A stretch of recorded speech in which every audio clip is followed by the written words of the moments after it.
It's been half a minute since we took a look at a TV, and what I have for you today literally blew my mind. This here is a 65-inch Quantum Dot Mini LED 4K HDR TV, and it only cost £1,299 RRP. What the shit?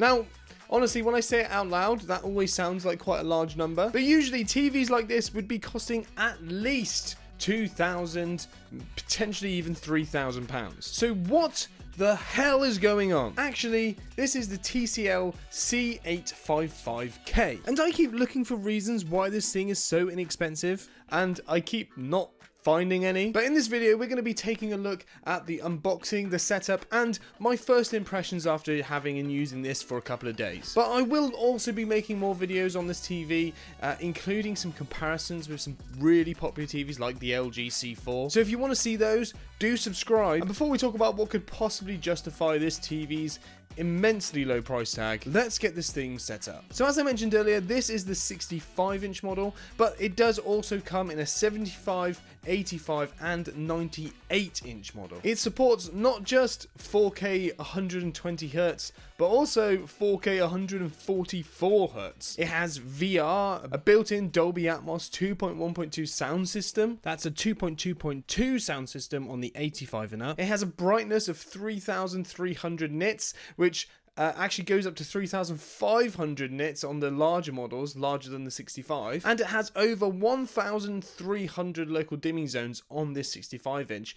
On the 85-inch, I think it's over 2,300. It's using TCL's mini LED technology, which is giving it close to OLED level blacks on this TV. And when I say close to OLED, I'll go into that in a bit more detail in a minute. Now, setting up TVs is one of these things where it's sort of touch and go. I feel very nervous doing it, I'll be honest, but I will do it. I will happily do it because I like reviewing TVs on the channel, but it does terrify me a little bit. Any sort of TV larger than 50 inches and I'm setting it up on myself, it's quite scary. But this, honestly, actually wasn't too hard to do. First of all, I opened up the top of the box, got out all the stuff that was available at the top, so things like the stand, the bag that has all the remotes and the manuals and stuff like that inside. And once I got those out, I could then lift the box over the TV and slowly unpack the TV around there. Now, this next bit, you have to be quite careful. You have to try and make a surface that you can lower the TV on. So then with the TV face down, on top of that surface, you can then go and attach the stand or attach any brackets that you want to if you want to wall mount this thing. And I have both put this thing on the stand and also wall mounted it now, so I can tell you how sort of easy that was. The stand comes in two pieces. It's got a really heavy metal plate and then a plasticky sort of bit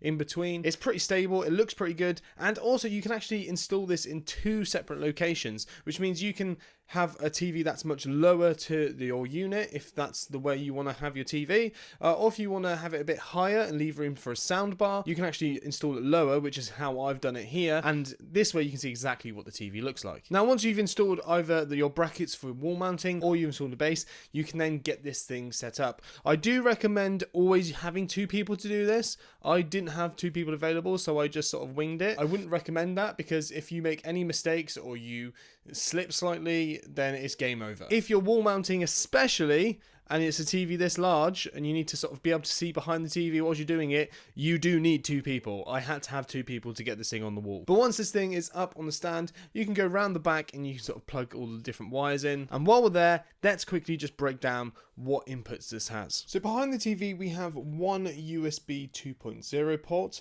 your local area network port.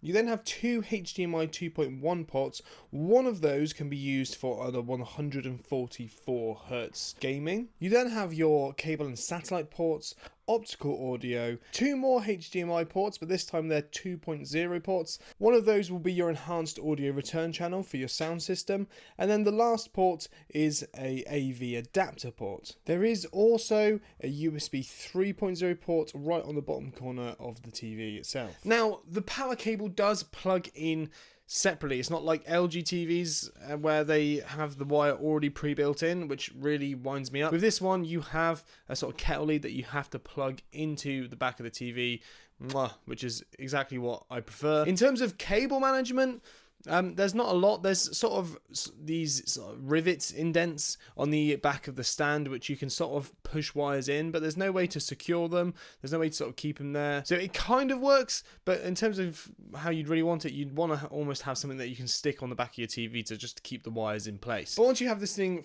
set up, all your inputs plugged in, you can switch it on. And once you switch this on, you get introduced to Google TV. Now you get two options. You can have this in a simple mode, which sort of disables Google TV, or you can have this in the not simple mode and have all of the Google TV features with all your apps and stuff like that, if you want to do that. I mean, I personally do prefer to do that, but if you just want to have the TV just for your PS5 and use your PS5 and all the smart features on that, then you can do that if you want to. The thing to bear in mind is that once you set up Google TV, you can't then turn it off without having to factory reset the TV. So if you then factory reset the TV, it'll give you the option to then turn it off at a later date, but it won't save all of your settings if you want to turn it back on. So then if you want to turn back on, you're going to then have to re-log in and re-log into all your apps and do everything from scratch. Now, once you've gone through the process of getting this thing fully set up, logging into all of your accounts and all that stuff, I do recommend just checking there's any updates that you need to do. I think the TV might try and do that by itself anyway. But once you've done that, you're pretty much good to go. There may be some particular settings that you want to go in and have a little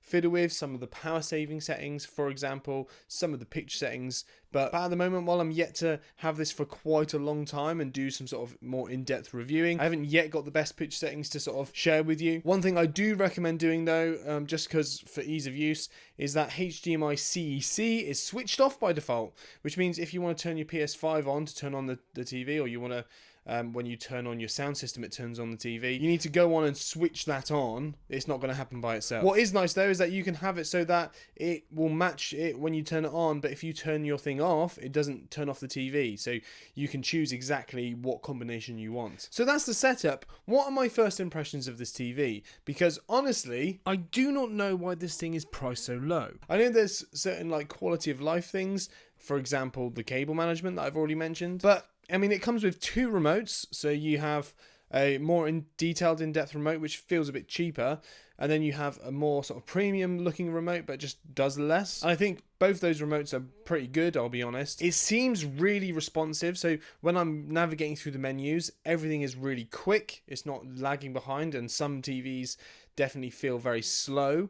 So that's a really nice thing. The picture quality is very, very, very good. The HDR seems fantastic. It gets incredibly bright and the shadow detail seems to be pretty good. I'm going to go into more detail and it'll be useful when I'm doing my comparison videos with some other TVs so you can see just how good that is. And even things like the sound built into the TV is really good.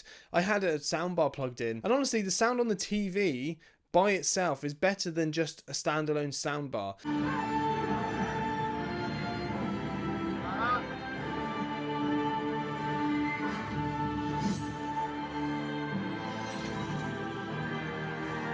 If you've got proper surround sound system, then that's going to be obviously better than just having sound from the TV. But the sound that I've noticed from the TV, the bass is there and it's pretty good. It's got Dolby Atmos up-firing speakers to sort of give you more of a sort of faux surround sound type feeling. But honestly, I was really impressed with the sound quality. So all like the sort of high sounds were coming through really cleanly. Speech sounds very clear.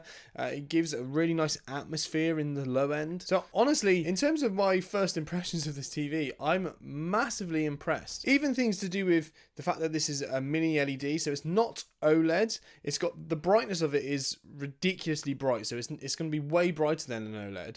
But the blacks are so black. So if I'm in a black room, there isn't really sort of any sort of glowing that comes around light objects on that dark background, so you can't see where the backlight is coming through. If you are in a pitch black room, so if you're in a really dark room and you want a really good atmosphere and you see something come up, if you look closely, you can see just on the edges of shapes where there is some sort of lightening around that shape. Very, very, very dim, but it is there. Honestly, I'm pretty sure that if I sat my wife down and told her to tell me the difference between the two, she probably wouldn't notice. So if I had my wife sat in front of an OLED TV and in front of a mini LED TV and she looked at it, I don't think she could tell the difference.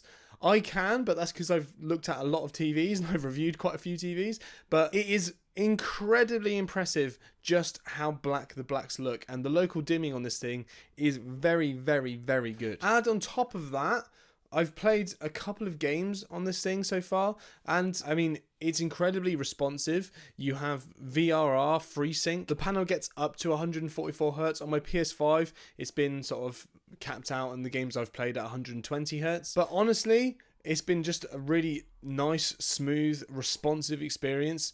And not only that, it looks fantastic whilst it's doing it. It's giving you really bright, saturated colours. I'm really struggling to see why this is so much more affordable than the competitors. It's very, very, very good. Now, I'm going to spend much more time with this TV. I'm going to go into much more detail in my sort of later reviews of it. But in terms of my first impressions, I am so impressed by the C855K. And I think something tragic is going to have to happen in order for me to change my mind. I'm going to have to notice something really big to sort of put me off of this TV. What I can't believe is that for a 65-inch mini LED TV of this quality, it's such a good deal. I'm definitely going to have to spend some more time with this thing, really get into the details of it, really compare it with in terms of color accuracy and stuff like that, because that's where I'm assuming we're probably going to get some of the quality things pop out. But at the moment, that is just an assumption, because looking at it from what I've just sort of received it looks great. But I'll be doing some more in-depth videos on this TV, so please do subscribe if you want to see those. But until then,